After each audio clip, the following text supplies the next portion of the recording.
সুপ্রিয় দর্শকবৃন্দ ও খামারি ভাই বন্ধুরা, আসসালামু আলাইকুম। আশা করি আপনারা ভালো আছেন। আল্লাহর অশেষ রহমতে আমরাও ভালো আছি।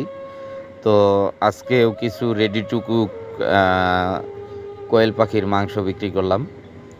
এগুলা পার পিস 50 টাকা, প্রায় 30টার মতো, 30টা দেওয়া হয়েছে। তো মাশাল্লাহ দেখেন, এভারেজ মানে এবারের যে ব্যাচের যে আমার যে কোয়েল পাখি ছিল, সেই কোয়েল পাখির মহিলাগুলা বা খাঁচায় দিছি, আর পুরুষগুলাকে আমরা এভাবে রেডি টু কুক হিসাবে সেল করি 50 টাকা পিস। তো অবশ্যই আমাদের যে ঠিকানা আছে, এই ঠিকানায় এসে এটা নিয়ে যেতে হবে যদি কারো নিতে ইচ্ছুক হয়। তো আজকে আমি 30 পিস ডেলিভারি দিলাম। এই 30 পিস মনে করেন একদম রেডি টু কুক, নিয়ে যায় ধুয়ে কেটেই এটাকে আপনার রান্নায় বসাই দিতে পারবে। এই বলে শেষ করছি। আল্লাহ হাফেজ।